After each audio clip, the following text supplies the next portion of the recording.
जाऊंगा अनुमा जी के पास। अनुमा जी, अभी राजेश जी जो बात कर रहे थे कि प्रधानमंत्री जी को डांटा जा सकता है, मुझे नहीं लगता है। मैं थोड़ा सा इस पे ना इत्तेफाकी जताऊंगा कि राष्ट्रपति एक बहुत मतलब प्रमुख है, हिंदुस्तान का, देश का सबसे एक प्रमुख पद है। लेकिन जो स्थितियां पैदा कर दी गई हैं, जो मैं संवैधानिक संस्थाओं की स्थितियों की बात करता हूं, उस स्थिति में ये तो कहीं ना कहीं जो ज्यादा ध्वनित हो रहा है या ब्लेम्स हो रहे हैं कि उपयोग कर लिया गया, दुरुपयोग कर लिया गया उन जैसे उतने महत्वपूर्ण पद का। और क्या कुछ आप पाती हैं इसमें, या आपका क्या इसमें कहना होगा कि जो सरकार है उसको शर्म तो कहीं है नहीं और कुछ कदम उठाएगी, या जो होम मिनिस्ट्री के अंडर ही आता है पूरा देश, कहीं ना कहीं उसकी अपरोक्ष रूप से जिम्मेदारी है? आपकी टिप्पणियां इन सारी चीजों, अनुवाद। संजीव जी, आपको नमस्कार और आपके सारे पैनलिस्ट को, आपके दर्शकों को नमस्कार। मैं चूंकि सेनाओं से आती हूं और सेनाओं का सर्वोच्च कमांडर हमारे जी। देश का राष्ट्रपति होता है। पर कल जो उन्होंने बयान दिया जिसमें वो कहती हैं मैं बहुत दुखी हूं, बहुत नाराज हूं, इसको कई लोगों ने अलग अलग नजरिए से देखा। जी। अधिकांश ने ये पूछा कि इन्होंने अब क्यों इनकी आंखें खुली, अब क्यों दुखी हैं, पहले क्यों नहीं दुखी हुई। और ये भी एक जाहिर सी बात है कि मणिपुर में जब कारगिल के योद्धाओं की पत्नी के साथ उनको निर्वस्त्र करके परेड कराई गई, तब राष्ट्रपति ने कुछ नहीं कहा, ना तो राष्ट्रपति शासन लगाने की बात की। लेकिन मैं उनका जो पूरा बयान है पीटीआई पर मैंने पढ़ा था, तो उसमें उन्होंने एक बात कही थी, शायद वो इनडायरेक्टली, अब डांटना डपटना तो सब जानते हैं। राष्ट्रपति जी जब उनको दही चीनी खिलाने के पर मजबूर कर दिया जाता है, या वित्त मंत्री को हलवा खिलाने का काम उन्हें होता है, मतलब राष्ट्रपति ये पद की जो गरिमा है वो तो मुझे लगता है तार तार कर दी गई है। लेकिन राष्ट्रपति ने एक बात कही थी, उस पर ध्यान जाना बहुत जरूरी है। एक तो उन्होंने कहा था, इतिहास से डरने वाला समाज चीजों को भूल जाता है। किसको कहा जी। था? मैं थोड़ा सोच रही थी किसको कह रही हैं। फिर उन्होंने एक बात और कही थी कि ये जो घटना हुई बंगाल में, जब हम इसकी तरफ देख रहे थे तभी नर्सरी में पढ़ने वाली बच्चियों के साथ भी इस तरह की बात हुई। फिर उन्होंने ये भी लिखा है या कहा है, उन्होंने कहा है, वही लिखा गया है कि हमें मिलकर सामना करने की जरूरत है ताकि इसे शुरुआत में ही खत्म कर दिया जाए। और हम ऐसा तभी कर पाएंगे जब हम पीड़ितों की याद को सम्मान देंगे। समाज पीड़ितों को याद करने की एक संस्कृति तैयार करे। मतलब वो चाह रही थी कि इतने बलात्कार हैं, इनको हम एक घटना के ऊपर दूसरी घटना भूल जाते हैं। गिटहब ओपन ऐप पर जब मुसलमान महिलाओं की बोली लगा दी जाती है तो अमर सिंह राठौड़ को 1 महीने में जमानत मिल जाती है। बार बार राम रहीम को पैरोल मिल जाती है, आसाराम को पैरोल मिल जाते हैं। ये लोग आरोप सिद्ध लोग हैं, ये आरोपी नहीं है, आरोप सिद्ध लोग हैं जो जेल में हैं।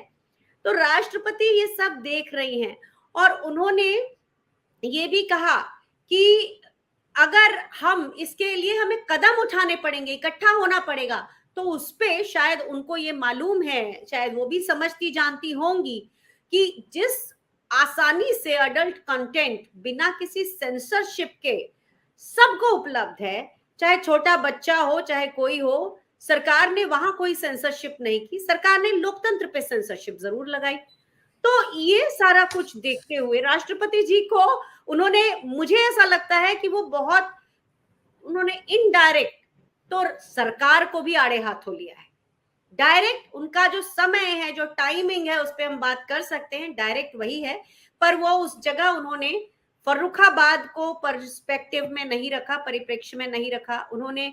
अभी कल एक और भी दुर्दांत घटना है जिसमें उत्तराखंड के रुद्रपुर में एक नर्स जो पिछले 8-9 दिन से गायब थी, उसका चेहरा छील दिया गया, पूरी स्किन उतार दी गई है कि लोग उसे पहचान ना सके। ऐसी दुर्दांत नृशंसताएं कैसे होती हैं? मुझे लगता है समाज एक तरफ, जहां भारतीय जनता पार्टी जब से आई है, एक तो मेल डोमिनेटिंग हमारा समाज रहा है, पितृसत्तात्मक रहा है, लेकिन डरता था, एक न्याय का, कानून का डर था। अब जब से ये मनुवादी लोग आके 10 साल से बैठे हैं, तो वो डर खत्म हो गया। वो जो एक नैतिक डर होता था वो खत्म हो गया, क्योंकि जब कठुआ के 8 साल की बच्ची के आरोपियों को माला पहना दी जाती है, स्वागत कर दिया जाता है, लिंचिंग करने वालों को माला पहना दी जाती है, हाथरस कांड होता है, चिन्मयानंद वाले उसमें तो केस ही वापस ले लिया गया है। तो बार बार लोग ये देख रहे हैं, महिला पहलवान जो हमारे लिए ओलंपिक्स में, हमारे एशियाड में हमारे लिए गोल्ड मेडल, सिल्वर मेडल लेके आती हैं, उनके बारे में सवाल पूछो तो सरकार की सांसद और मंत्री मीनाक्षी लेखी भागने लगती हैं पत्रकारों से।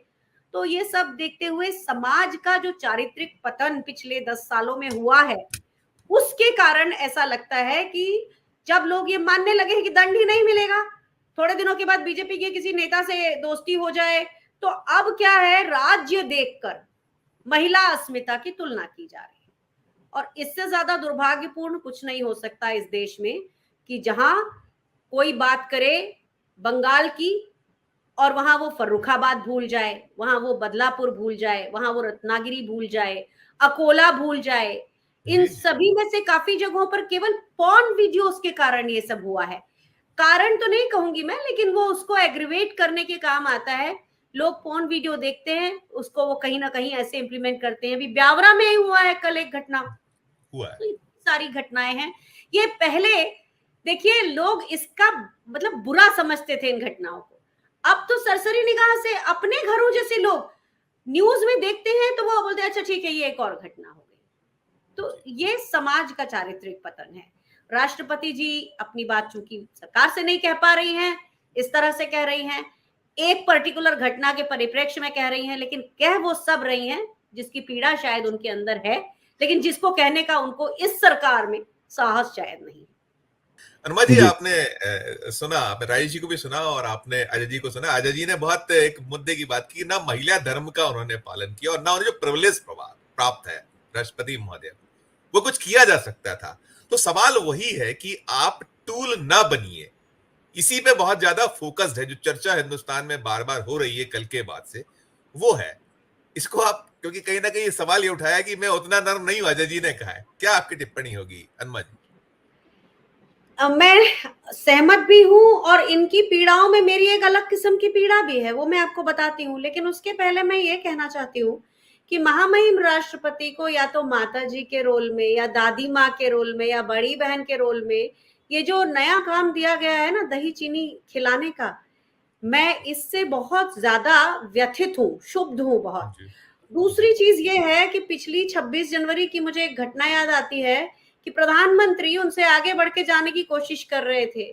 भला हो जो उनके 2 एस्कॉर्ट्स होते हैं वो आके प्रधानमंत्री के सामने खड़े हो गए और राष्ट्रपति जी को आगे जाने के लिए उन्होंने उनके साथ खड़े हो गए। तो प्रधानमंत्री जी को थोड़ी शायद झेप आई होगी, झेप तो नहीं आई होगी, उनको लगा होगा कि भाई मेरा रास्ता बंद हो गया। तो वो है जिस कारण से मैं दुखी हूं, वो है अग्निपथ स्कीम। महामहिम राष्ट्रपति सेना की सर्वोच्च कमांडर हैं। आज सेना के लोग परेशान हो रहे हैं, 2.5 लाख सैनिकों की सेना में कमी हो गई है, हम 2 फ्रंट वॉर लड़ रहे हैं। 9 अग्निवीर आत्महत्या कर चुके हैं, 2 अग्निवीर चोरी करते हुए पकड़े गए हैं। महामहिम राष्ट्रपति को सेना की अस्मिता बचाने का पूरा अधिकार है। कम से कम वे हो सके तो स्वतः संज्ञान लेके अग्निपथ स्कीम को या तो उसके ऊपर मंथन कराने के लिए विवश करें सरकार को, क्योंकि कहती तो है ना मेरी सरकार, और राष्ट्रपति की सरकार होती भी है, तो उनकी जो सरकार है उसको ये अग्निपथ स्कीम को बंद कराने के लिए क्यों विवश नहीं कर सकती। तो अपने ही क्षेत्र का सेना की सर्वोच्च कमांडर होते हुए अगर वो उसे कमजोर होता देखते हुए कुछ नहीं कहती, तो बाकी धर्म तो उनके फिर बाद में आते हैं, क्योंकि पहले वो राष्ट्रपति हैं, बाद में महिला है, ऐसा मेरा मानना है। क्योंकि जो कर्तव्य है वो पहले आता है, बाकी आपकी फिजिकल आप क्या है वो बाद में आता है। तो महामहिम राष्ट्रपति अपने प्राइमरी ड्यूटीज में मुझे सफल नहीं लगती। दूसरी चीज ये है कि सेना में लगातार वरिष्ठता का क्रम टूट रहा है, तो महामहिम राष्ट्रपति जी वहां पर भी उनका कोई दखल ही नहीं है, उनके ऑफिस का दखल नहीं है, या उनको इस लायक नहीं समझा गया है, क्योंकि सारे निर्णय तो पीएमओ कर रहा है। ये दूसरी बात है जो मुझे बहुत व्यथित करती है। अंदर से सेना कमजोर हो रही है, अलग अलग तरीके से उसमें धार्मिकता चली आ रही है, तो राष्ट्रपति जी का ध्यान वहां भी नहीं गया है। दुर्भाग्य से मुझे ऐसा लगता है कि राष्ट्रपति का एक अच्छी पढ़ाई लिखाई उनके साथ है, अच्छा संघर्ष भरा एक साहसी जीवन उनके पीछे है, लेकिन मुझे वो बेहद बेबस लगती हैं, जिनके हाथ में वाकई कुछ नहीं है, एक बात कहने का मौका तक नहीं है। और कल जो उन्होंने इनडायरेक्टली जो कहा, जो मैंने जिसके बारे में आपसे कहा कि उन्होंने कहा जो इतिहास से डरता है वो समाज बहुत सी गलतियां करता है। तो नरेंद्र मोदी जी की सरकार हमें बार बार इतिहास की तरफ ले जाती है, बार बार इतिहास से कहती है कि वो यवनों ने ये किया तो मुगलों ने वो किया। तो राष्ट्रपति जी शायद अपने संदेश में किसी तरह यही इंगित करने की कोशिश कर रही थी। तो ये मेरा ऐसा मानना है कि सेना को महिला राष्ट्रपति के रहते हुए कमजोर नहीं होना चाहिए था, जो कि हुआ। सेना में इस तरह की एक वाहियात उल जलूल स्कीम नहीं चलाई जानी थी, जिसके ऊपर राष्ट्रपति जी कोई मंथन नहीं कर रही हैं या करवा रही हैं। हमारे यहाँ से गोरखा रेजिमेंट जो है उसके सैनिक आना बंद हो चुके हैं। अब नेपाल के लोग चीन की सेना जाकर ज्वाइन कर रहे हैं। इधर लद्दाख में चीन अलग अलग गांव बनाता जा रहा है और इंफ्रास्ट्रक्चर का निर्माण करता जा रहा है। तो राष्ट्रपति जी का वहां कोई जगह लगता है ध्यान नहीं है। बस दही चीनी खिलाने के लिए शायद उनको आज इसकी सरकार ने नियुक्त किया है, और ये सारा कुछ देश के लिए। ये जो दोनों पत्रकारों ने कहा और उनकी अपनी व्यथा उन्होंने बताई, तो मेरी अपनी व्यथा भी अपनी जगह पर है, जिसमें सेनाएं जैसी थी, जिस गरिमा के साथ सेनाएं थी, हमारे अंदर की जो बातें थी ना सेना की, वो अंदर रहा करती थी। आपको बताऊं कि ये जो मिर्ची और नींबू हम किया करते थे पहले, ऐसा नहीं है कि नहीं करते थे। हम जब नया एयरक्राफ्ट लेते थे तो पुजारी जी भी आते थे, मौलवी साहब आते थे, ग्रंथी साहब भी आते थे और पादरी साहब भी आते थे, चारों आते थे। और पहला एयरक्राफ्ट जो था वो नींबू और मिर्ची, नींबू के ऊपर से ही चलता था। लेकिन ये सारी चीजें हमारी इंटरनल थी। आज सेना के ऊपर आए दिन सवाल, आए दिन कोई ना कोई डिबेट होता मिलता है। जैसे पहले बॉलीवुड होता था, ऐसा आजकल इन्होंने सेना को कर दिया है। सेना को भी अंदर से, जैसे हमारी जितना आप एक इसके अंदर रहते हैं, मैं खोल तो नहीं कहूंगी कि, लेकिन जितना आप अपनी गरिमा में रहते हैं उतनी आपकी गरिमाशीलता दिखती है। अब आप सेना को जब आप वोट बैंक बना देंगे, हमारे वायुसेना के चीफ रिटायर होने के बाद बीजेपी ज्वाइन कर लेंगे, हमारे सेना के चीफ रिटायर होने के बाद बीजेपी ज्वाइन कर लेंगे, तो हम सेना की गरिमा से भी खिलवाड़ कर रहे हैं। तो मेरा जो दुख है वो राष्ट्रपति जी के लिए वहां है। अनुमा जी, आपकी अंतिम टिप्पणी चाहूंगा कि जो हम मीडिया की बात करते हैं, आज 10 साल में जहां आके खड़ा हुआ मीडिया की शुरुआत तो आप ही लोगों ने की ना कहीं इसको जिस तरीके से एक मलिन करने की कोशिश में ब्लेम आप लोगों पर भी होता है। आपकी टिप्पणी। थोड़ी सी व्यक्तिगत बात कर लूं कि 2020 में 1984-85 में मैं जब स्कूल से कॉलेज में आ रही थी, उस समय मुझे लगता था कि मुझे जर्नलिस्ट बनना है, पर मेरे पिताजी ने जबरदस्ती मुझे साइंस की तरफ ठेल दिया। तो बहुत समय के बाद जब मैंने बीएससी कर लिया, उसके बाद कहा अब करती हूँ एमए लिटरेचर करती हूँ, मुझे जर्नलिज्म में जाना है, तो फादर ने कहा कि अरे तुमने साइंस इसलिए किया है कि तुम आर्ट्स ले लोगे बाद में चल के। तो खैर जो भी था, अल्टीमेटली मैंने बहुत जल्दी अपने दोनों माता पिता को उसी के आसपास खोया, और फिर मुझे नौकरी करनी पड़ी सतपुड़ा भवन में। और फिर वो करते करते मुझे लगा नहीं नहीं ये मुझे करना नहीं है, तो एयरफोर्स का एड देखा और वहां निकल ली। एयरफोर्स में आने के बाद भी मेरे मन में वो एक मलाल रह गया कि मैं एक जर्नलिस्ट नहीं बन पाई। तो मैंने ये किया कि बैचलर ऑफ जर्नलिज्म तो कर ही लूं हरि सिंह गौर विश्वविद्यालय से, जो मैंने अपने बॉस से लड़ाई करके सागर में जाके और पत्राचार माध्यम से किया और फर्स्ट क्लास लिया। मैं आज भी मतलब जर्नलिज्म को एक ऐसी चीज मानती हूँ जो एक सेक्रेड स्पेस है, जहां पर हम मुझे ऐसा लगता है कि वो लोग पत्रकार जो होते हैं, और मेरे अंदर ये फीलिंग आप लोगों की पुरानी जनरेशंस और आप लोगों जैसे लोगों को देख कर थी।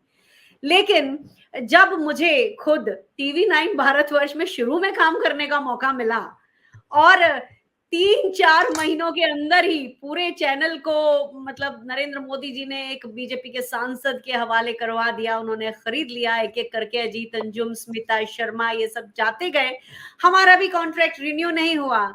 तो उस चैनल की शुरुआत हुई थी उस तरह से कि देश बदलना है वाली शुरुआत थी। आप अभी भी मेरे नाम से ढूंढेंगे तो आपको उसकी शुरुआती एक क्लिप 1-1.5 मिनट की है, उसमें मैं मिल जाऊंगी उस चैनल की तारीफ करते हुए, और मेरे साथ 2 और सेना की अधिकारी थी।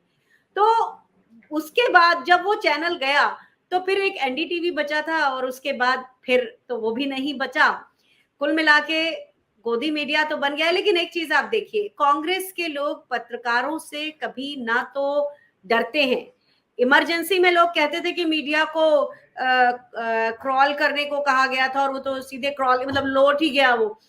पर कांग्रेस की सरकारें अपनी आलोचना के प्रति इतनी ज्यादा परेशान नहीं हुआ करती थी। होती थी तो वो उनको जैसे थोड़ा बहुत करना होता था करते थे, लेकिन पत्रकारों की स्वायत्तता बाकी थी, चैनल्स की स्वायत्तता बाकी थी। आपकी जिसको मर्जी आप उसको, आज भी कांग्रेस के लीडर्स की आप बुराई कर सकते हैं, वो आपको मैं सुधार दूंगा सुलटा दूंगा वाले तरीके से नहीं देखते हैं।